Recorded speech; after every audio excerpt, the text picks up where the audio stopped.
여러분 혹시 사전 5기의 신화를 이룬 홍수환 선수를 혹시 아십니까?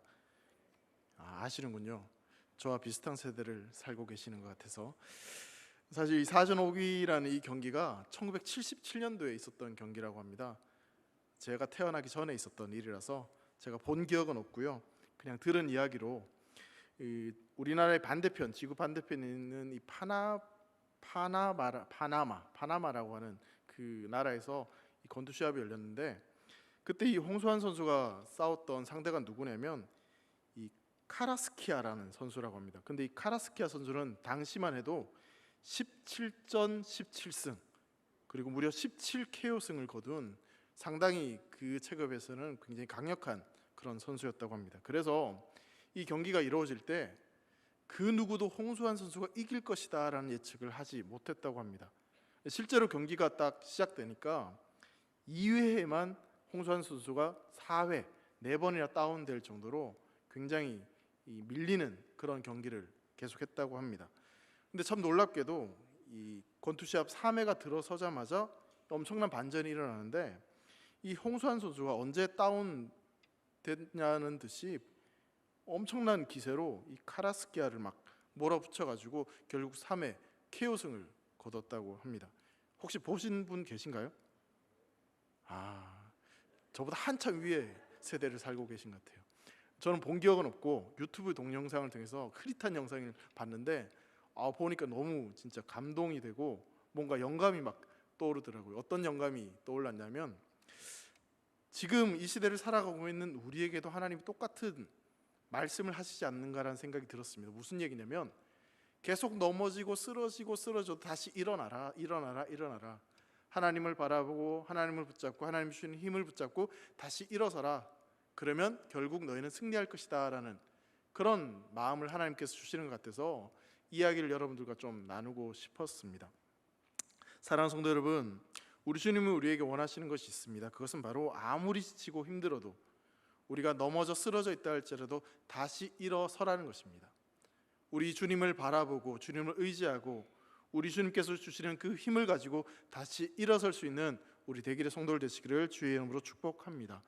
우리 주님 바라보며 끝까지 우리가 달려가야 될 길을 걸어감으로 말미암아 우리 인생 가운데 승리를 주시는 그 주님의 승리를 맛보아 경험하는 우리 대길의 성도들 되시기를 다시 한번 주님의 이름으로 축복합니다.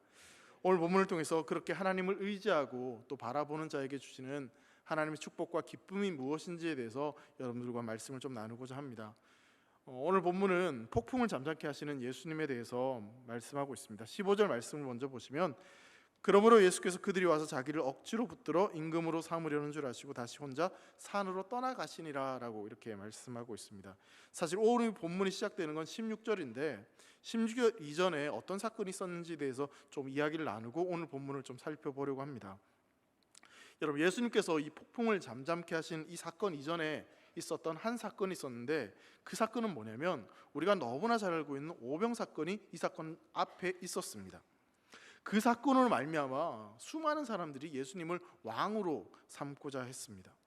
그런데 예수님은 그런 사람들의 이 시도를 피해서 혼자 산으로 올라가셨다라는 이야기가 이 15절 말씀에 나오고 있는 것이죠.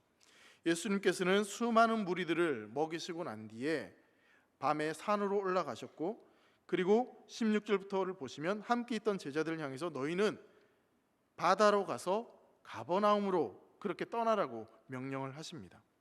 자, 그런데 왜 예수님은 그 수많은 사람들의 환호성과 또 왕으로 삼으려는 사람들을 피해 산으로 혼자 올라가셨을까를 한번 생각해 보려고 합니다.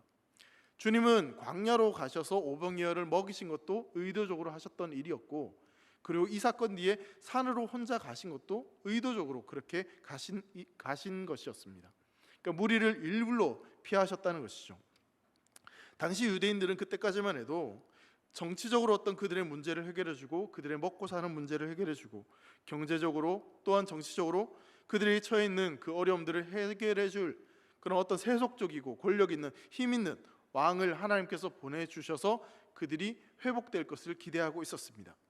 마치 그들이 가장 존경하고 그들이 가장 위대하다고 생각하는 다윗 왕처럼 그들을 다스리고 돌보아 주어 다윗의 후손 가운데 오시는 하나님의 아들 메시아도 바로 그런 존재가 될 것이다 라는 기대감을 가지고 그런 왕을 간절히 바라보았습니다. 그런데 마침 예수님이 딱 나타나셔서 그들의 배고픔의 문제를 해결해 주실 뿐만 아니라 병든 자들을 고치시고 엄청난 기적과 엄청난 능력들을 보여주시는 것입니다. 광야에 사람들이 모였어 있는데 남자만 5천 명이었다고 이야기합니다. 그러니까 여자와 또 아이들까지 다 포함하면 거의 2만 명이나 되는 그런 사람들을 예수님께서 먹이셨습니다. 그 광야에서 빈들에서 그 어디에서도 음식을 찾을 수 없었는데, 근데 거기에서 기적적으로 그 수많은 사람들을 예수님이 먹이신 것이죠. 이 기적을 경험하고 이 기적을 직접 본 사람들은 예수님이 바로 우리가 꿈꾸었던 그런 메시아이구나, 왕이구나, 그런 생각을 하고, 이 예수님을 따르면, 예수님이 왕이 되면 우리의 먹고 사는 모든 문제들이 온전히 해결될 것이다 라는 기대감을 가지게 됩니다. 그런데 여러분, 예수님께서 이 오병이어 기적을 행하신 이유는 다른 데 있었습니다. 단순히 이 수많은 사람들을 먹이고 먹이는 데 있는 것이 아니라 그 속에 담겨진 의미가 있었다는 것이죠. 그것은 바로 뭐냐면, 예수님께서 영원히 썩지 않는 생명을 주시는 생명의 떡이라는 것을 이 사건을 통해서 보여주기를 원하셨습니다. 구약에서 마치 이스라엘 백성들이 광야에서 만나를 먹으면서 하나님께서만이 그들의 필요를 채우시고 하나님이 생명의 떡이라는 사실을 보여주셨던 것처럼, 예수님이 하나님의 아들이시며 생명의 떡이시며 그 예수님을 먹을 때 진정한 목마름과 배고픔이 해결된다는 것을 보여주시기 위해서, 예수님의 생명의 떡이라는 것을 보여주기 위해서 이 오병이어 사건을 보여주셨고, 또 그들에게 경험하게 하셨음에도 불구하고 이들은 예수님에 대해서 관심이 있기보다는 예수님이 행하신 그 기적에 관심이 더 많았습니다. 그래서 예수님이 먹여주신 그 떡과 물고기에 훨씬 더 관심이 많고, 어떻게 하면 더 많이 먹을까, 어떻게 하면 더 많은 것들을 누릴 수 있을까, 거기에 훨씬 더 관심이 많았었다는 것이죠. 예수님이 이 사건을 보여주신 근본적인 이유는 바로 예수님이 생명의 떡이다, 이걸 보여주시고 이것을 알려주시고자 했던 것인데, 근데 그 무리들은, 사람들은 그것은 관심이 없는 채 자신들이 어떻게 더 많은 것들을 먹을지, 더 많은 것들을 누릴지 거기에 온통 관심이 있었다는 것입니다. 그것뿐만 아니라 그런 예수님을 바라보니 이 예수님이라면 우리의 왕이 되면 우리의 모든 문제가 해결될 것이라는 생각에 예수님을 왕으로 삼고자 했던 것입니다. 예수님은 이러한 사람들의 잘못된 판단과 또 잘못된 생각들을, 그 모든 것들을 떠나서 홀로 산으로 올라가신 겁니다. 분명히 예수님께서는 이 땅에서 놀라운 기적을 행하셨고 그것을 우리에게 경험케 하시는 분이십니다. 앞서 말씀드린 대로, 하지만 그 모든 기적은 영원한 생명의 떡이신 예수님을 알려주시기 위해서 그 기적을 행하시는 것입니다. 그 기적을 통해서 예수님이 누구신지를 알려주고자 하시는 거죠. 특별히 요한복음을 보면 표적이 등장하는데, 그 표적은 뭐냐면 예수님이 누구신지에 대해서 알려주는 그런 이야기들이 표적이라고 말할 수 있습니다. 하지만 예수님은 그 기적을 행하시고 난 뒤에 그 기적을 통해서 똑바로 예수님을 바라보지 못하고 예수님이 베푸신 그 복과 그 기적에만 관심이 있는 사람들을 뒤로 한 채 홀로 산으로 올라가셨습니다. 이 모습을 바라보면서 우리가 한 가지 좀 생각해 봐야 될 것이 있습니다. 예수님은 사람들을 떠나 홀로 산으로 올라가셨습니다. 피하셨습니다. 왕으로 삼고자 하는 그 사람들을 피하셨다는 사실이죠. 이 사건을 통해서 우리 자신과 우리의 신앙, 우리 교회가 예수님에 대해서 어떠한 모습을 가지고 있는지, 어떠한 생각을 가지고 있는지에 대해서 한번 생각해 보아야 될 필요가 있습니다. 정말 예수님을 원하고 바라고 있는지, 아니면 예수님의 능력과 예수님이 복 주실 것을 기대하고 그 복에만 온통 관심이 있는 것은 아닌지 우리의 신앙을 점검해 볼 필요가 있다는 사실입니다. 사랑하는 성도 여러분, 여러분들은 어떠십니까? 여러분들은 예수님께 진정 관심 있으십니까? 예수님이 누구이신지, 예수님이 왜 이 땅에 오셨는지, 예수님이 이 땅에 오셔서 무슨 일을 행하셨는지, 그 일에 진짜 관심이 있는지를 묻고 있는 것입니다. 아니면 그 예수님이 아니라 어떻게 하면 예수님께 복을 받을지, 어떻게 하면 이 땅에서 잘 먹고 잘 살지, 거기에 온통 관심이 사로잡혀 있는지 우리는 생각해 보아야 된다는 사실이죠. 오늘 본문과 병행 본문인 이 마태와 마가복음을 보면 예수님이 이 산으로 올라가신 이유에 대해서 좀 더 구체적으로 이런 설명을 하고 있습니다. 마가복음 6장 46절 말씀 보면 무리를 작별하신 후에 기도하러 산으로 가시니라라고 말씀하고 있습니다. 그러니까 무리를 피해서 기도하러 산으로 올라가셨다라고 설명을 하고 있는 것이죠. 여러분, 예수님이 그럼 갑자기 왜 그렇게 산에 올라가셔서 기도하셨을까? 앞서 말씀드린 대로 사람들이 왕으로 삼으려고 했기 때문에 산으로 올라가신 겁니다. 어떤 사람들은 예수님이 산으로 올라가신 이유에 대해서 오병이어 때 너무 힘을 많이 써서 영역이 다 빠져버려가지고 그걸 채우기 위해서 기도하러 가셨다라고 그렇게 이야기하는 사람도 있는데, 사실 그건 이유가 되지 않는 것 같습니다. 한 가지 더 우리가 생각해 볼 수 있는 것은 예수님은 하나님이시며 참 인간이셨습니다. 그 말은 뭐냐면 예수님은 100% 인간의 속성, 심정을 다 가지고 계셨다는 것입니다. 그렇다면 우리 인간의 심정, 우리 인간의 마음속에 어떤 마음들이 있을까요?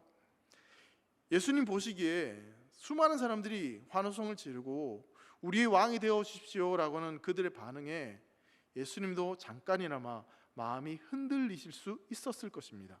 왜냐하면 예수님도 사람의 마음을 가지고 계셨기 때문에 인정받고 싶고 칭찬받고 싶고 높은 자리에 오르고 싶은 마음이 분명히 계셨을 거란 사실이죠.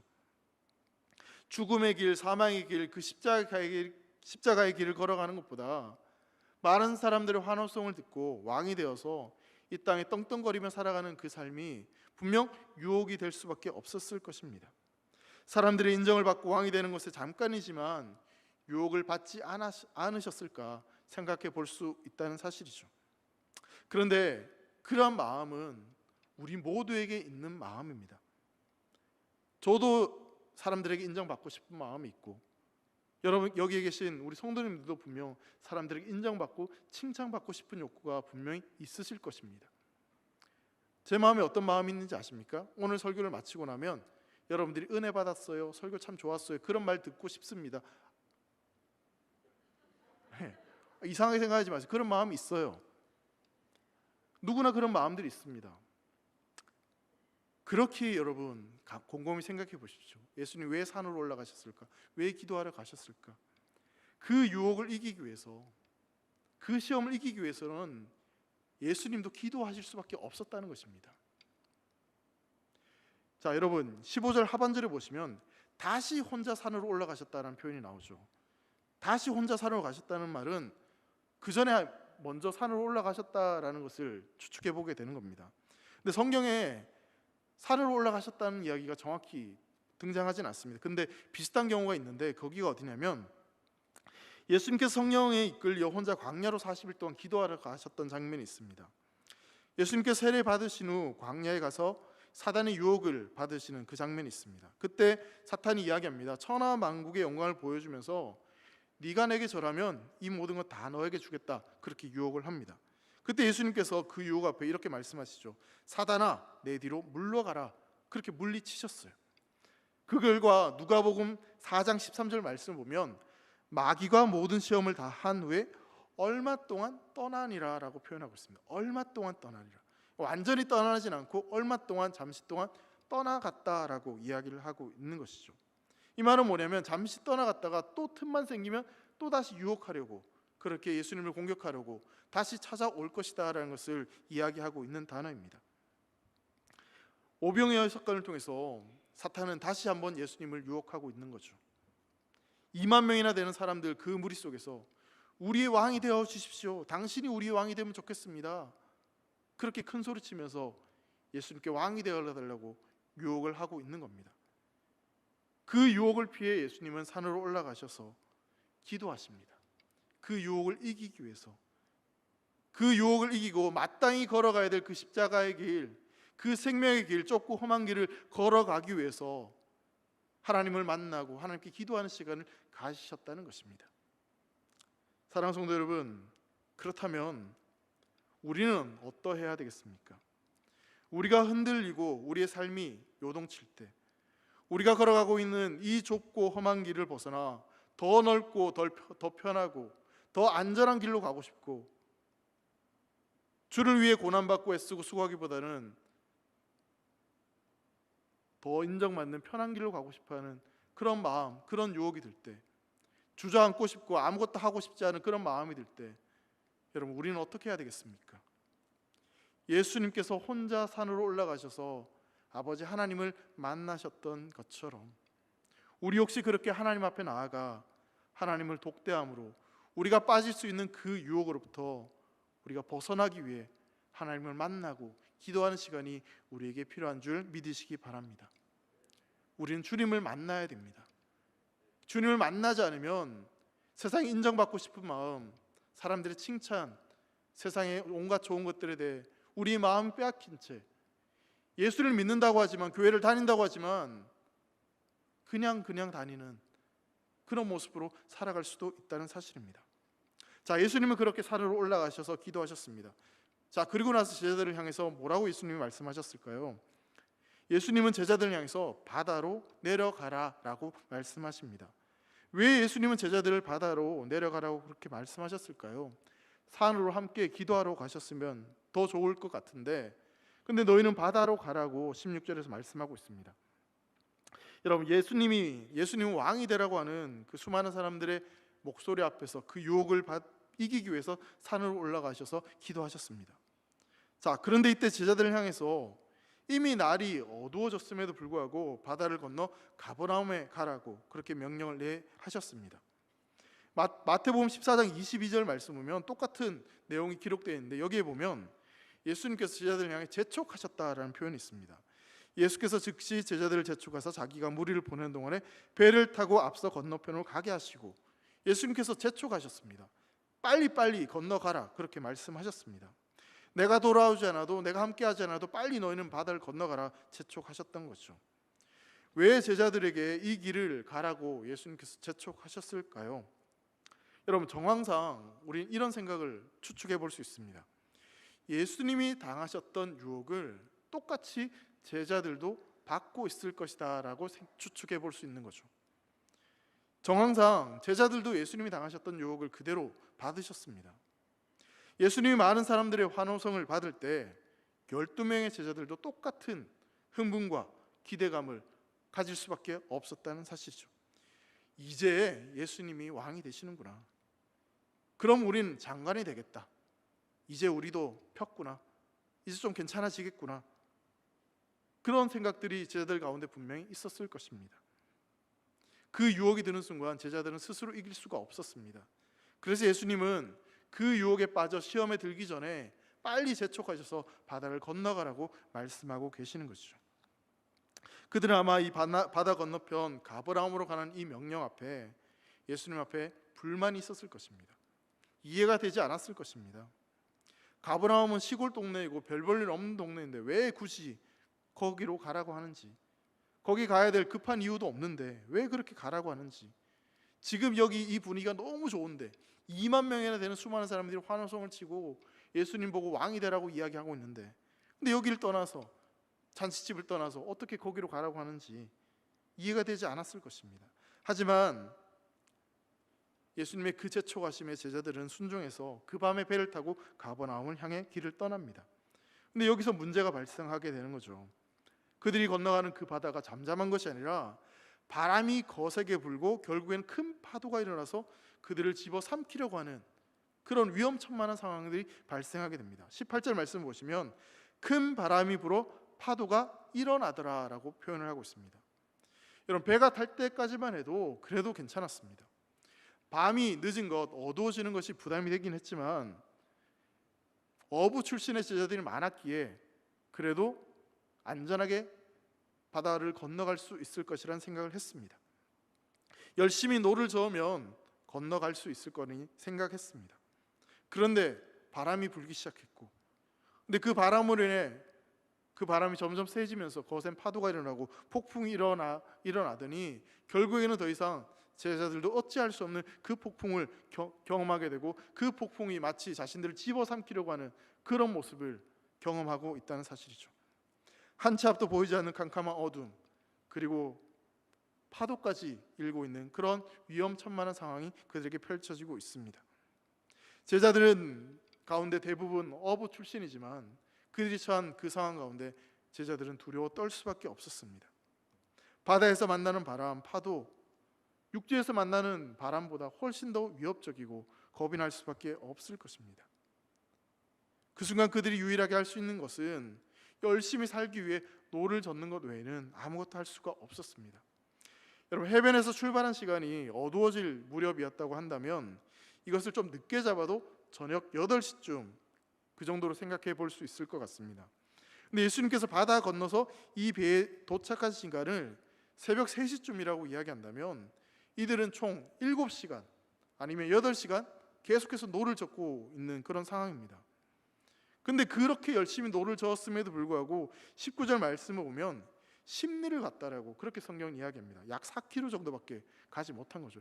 7시간이나 노를 저었음에도 불구하고 그것밖에 나아가지 못한 겁니다.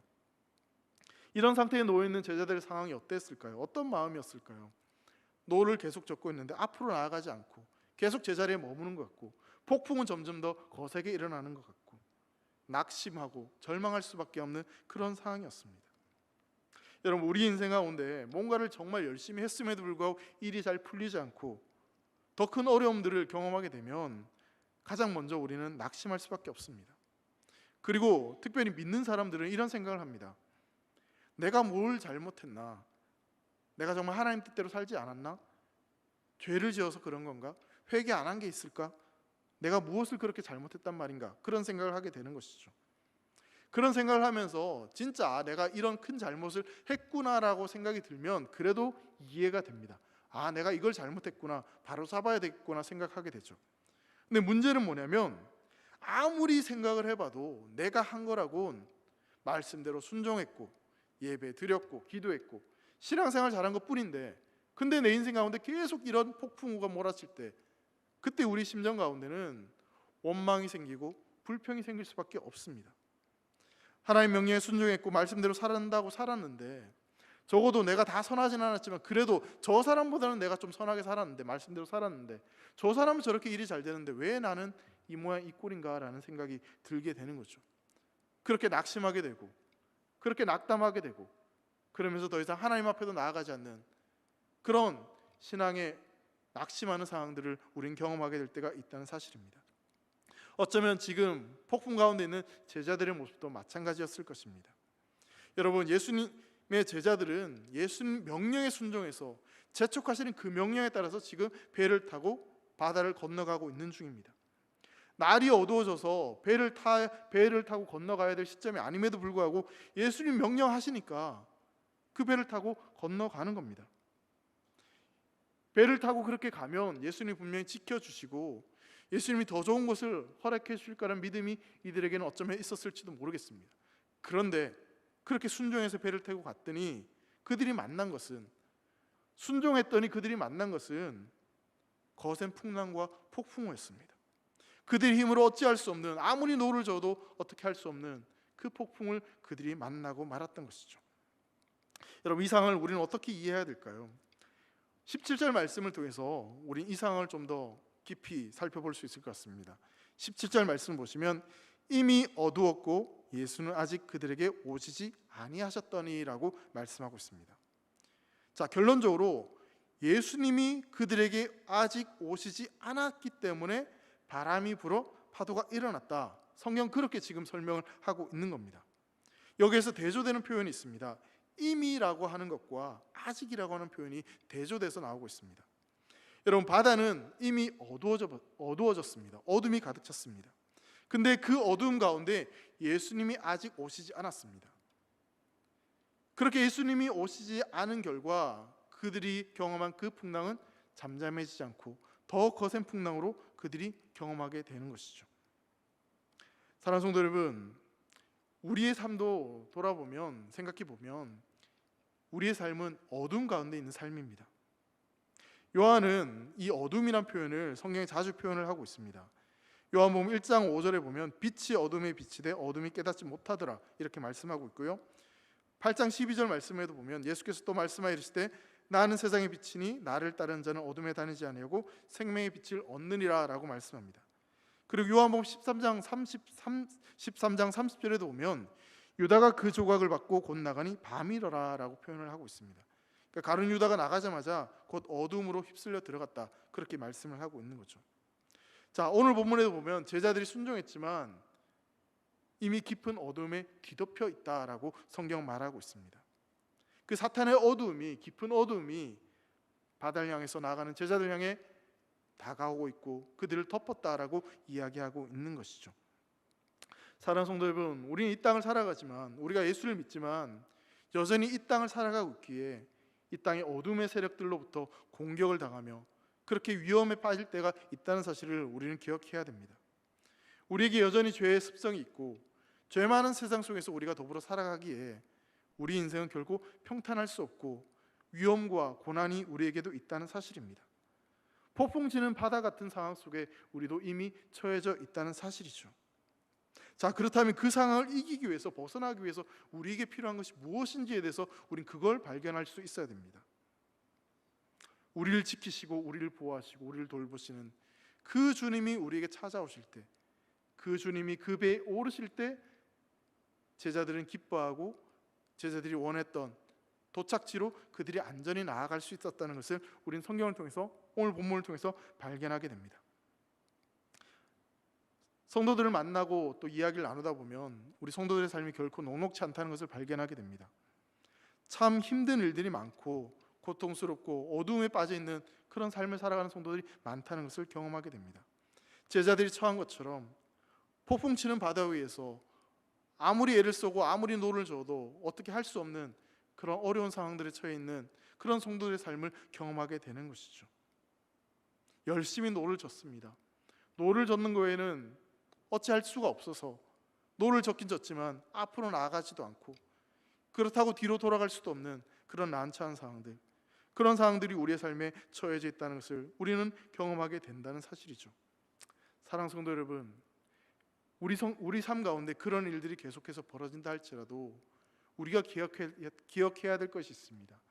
그것은 바로 뭐냐면 제자들이 끊임없이 노를 저어 주님께서 명령하신 그곳으로 나아갔던 것처럼 우리가 할 수 있는 그 노력들을 최선을 다해서 감당해야 된다는 사실입니다.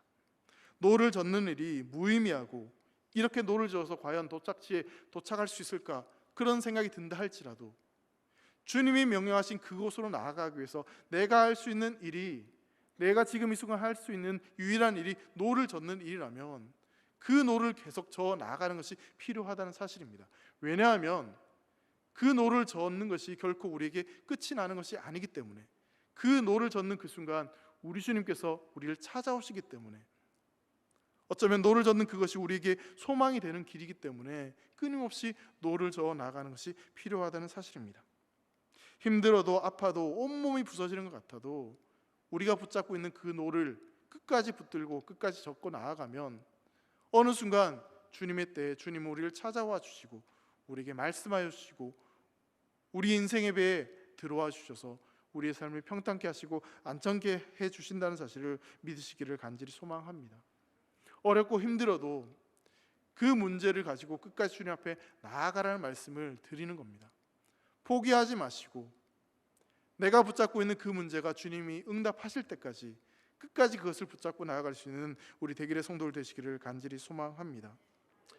그렇게 우리가 그 문제를 가지고 주님 앞에 나아가면 주님은 분명히 우리 인생의 문제 가운데 응답하시고 놀라운 일을 우리에게 허락하여 주실 줄 믿습니다. 앞서 말씀드린 대로 여러분, 제자들이 최선을 다해 노를 저었음에도 불구하고 그 노를 젓는 일을 통해서는 문제가 해결되지 않았습니다. 하지만 그렇게 힘들고 한계에 닥치는 그 순간 놀라운 일이 벌어졌습니다. 예수님이 바다 위를 걸어 제자들에게 찾아오시는 것이죠. 마치 창세기 1장 2절 말씀처럼 땅이 혼돈하고 공허하며 흑암이 깊음 위에 있고 하나님의 영은 수면 위에 운행하시라 말씀처럼 세상이 공허하고 어둠이 덮여 있고 흑암이 덮여 있는 그 순간 하나님의 영이 수면으로 운행하시자 세상의 질서가 잡히고 그 혼돈한 세상이 바로 잡힌 것처럼 예수님이 바다 위를 걸어오시는 그 순간 그 풍랑이던 바다가 잠잠게 되는 것을 경험하게 되는 것입니다. 사랑하는 성도 여러분, 주님은 우리를 보고 계시고 또 우리가 노를 젓고 있는 그 순간 우리를 찾아오시는 분이신 줄 믿으시기를 간절히 소망합니다. 마가복음 6장 48절에 보면 예수님께서 이렇게 말씀하십니다. 바람이 거스름으로 제자들이 힘겹게 노 젓는 것을 보시고 밤 사경쯤에 바다 위로 걸어서 그들에게 오사 지나가려고 하시매라고 말씀합니다. 제자들이 노를 젓고 그 풍랑이고 위험에 처해 있는 그 상황을 예수님이 보셨다라고 성경은 분명히 이야기하고 있습니다. 여러분, 주님이 보셨다는 말은 굉장히 중요한 의미가 담겨져 있습니다.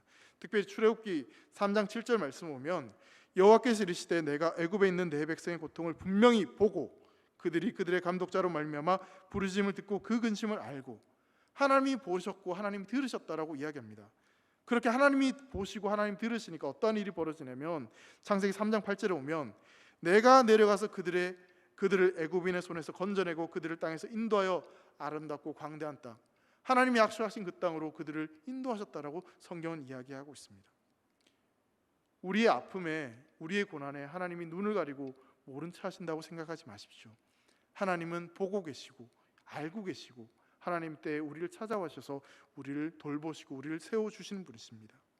그렇게 주님은 찾아오셔서 제자들에게 말씀하십니다. 이르시되 내니 두려워하지 말라.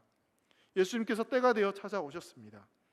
그 때가 찾아온 그 순간 제자들은 그 주님을 만남으로 말미암아 그들의 인생 가운데 처해 있는 그 고난과 그 폭풍우를 잠잠케 하시는, 또 안잠게 되는 그 놀라운 일을 경험하게 되었습니다. 사랑하는 성도 여러분, 주님은 우리를 홀로 내버려 두지 않으십니다. 때로는 바다 위에 우리가 홀로 있는 것 같고 아직 주님이 오시지 않으신 것 같아 걱정이 되고 그런 두려운 상황들이 계속되고 있지만 그 폭풍의 바다에 주님은 이미 와 계셨고 우리를 보고 계시고 듣고 계시고 우리에게 무엇이 가장 필요한지 우리에게 보여주시고 또 그것을 잠잠케 하시고 우리를 안전한 폭으로 인도하시는 분이신 줄 믿으시기를 바랍니다. 우리에게 말씀하십니다. 내니 두려워하지 말라. 그 주님을 만날 수 있는 은혜가 여러분들에게 있기를 간절히 소망합니다. 21절 말씀 보시면 그 주님을 만나고 이런 표현을 하고 있습니다.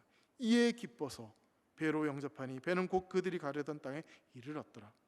오늘 이 밤 두려움 가운데 있는 우리의 삶의 현장에 주님이 찾아오심으로 말미암아 잃어버렸던 기쁨이 우리 안에 회복되기를 간절히 소망하며, 또한 하나님이 우리에게 허락하신 그 땅을 향해 안전하게 나아갈 수 있는 우리 대길의 성도들 되시기를 간절히 소망합니다. 오늘 이 밤 우리 인생의 배에 주님을 모시고 나아갈 수 있는 저와 여러분 되기를 간절히 소망합니다. 언제가 될지 모르지만 어떻게 될지 모르지만 주님은 분명히 우리를 지켜보시고 우리의 모든 아픔을 알고 계시고 우리를 회복시키는 분이십니다. 그 주님의 품 안에, 그 주님 안에 거할 수 있는 저와 여러분 되시기를 간절히 소망합니다. 이 시간 우리 함께 찬양하며 결단했으면 좋겠습니다. 우리의 삶 속에 우리 인생 가운데는 풍랑이 있습니다. 우리가 생각지도 못한, 예기치도 못한 그런 풍랑을 만날 때도 분명히 있습니다. 그럴 때 어떻게 해야 될까요? 주님을 만나면, 주님을 우리 인생에 모셔드리면 우리 인생 가운데 있는 그 풍랑과 그 폭풍이 잠잠게 될 줄 믿습니다. 주님이 우리를 품어주시면, 우리를 안아주시면, 우리 인생의 주인이 되어주시면 그 모든 풍랑이 잠잠게 됨을 믿고 이 시간 함께 결단하며 찬양하겠습니다. 주 품에 품으소서 함께 찬양하겠습니다.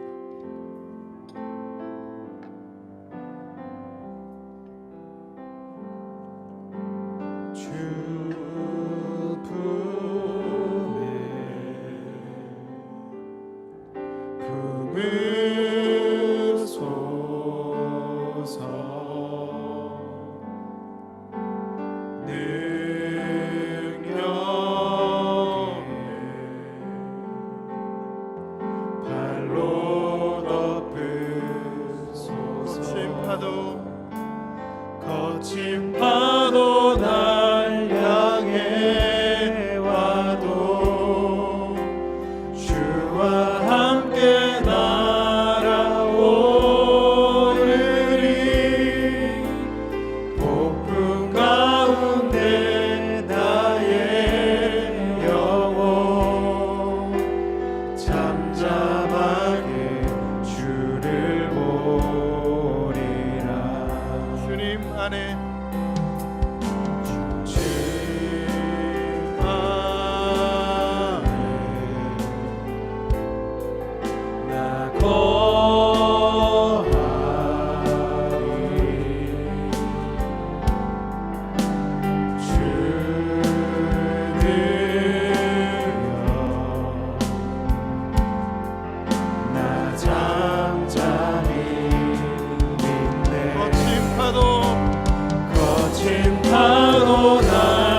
여러분, 지금 거센 풍랑을 만나 아무리 노를 저어도 앞으로 나아가지 않고 점점 더 큰 풍랑이 내 인생 가운데 다가오고 있다는 것을 경험하면서 낙심하고 좌절하고 두려워 떠는 성도들이 계십니까?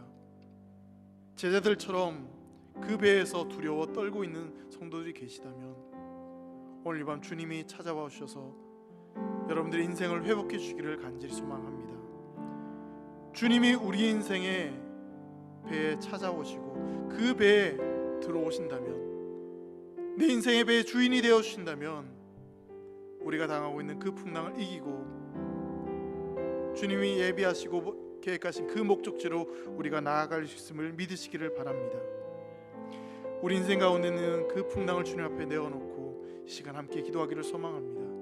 주님, 내 힘으로 노를 젓지만, 내 힘으로 노력하지만 이것을 헤쳐나갈 수 없습니다. 주님 찾아와 주시고 바다 위를 걸어서 제자들 찾아와 주셨던 것처럼 오늘 이 밤 나를 만져주시고 말씀해 주시고 내 인생 가운데 있는 그 풍랑을 해결하여 주시옵소서. 주님과 함께 날아오르게 하여 주시고 주님과 함께 안전한 곳으로 나가게 하여 주십시오라고 우리 그렇게 결단하며 주님의 이름을 함께 부르고 함께 기도하도록 하겠습니다. 주님을 찾습니다. 주여.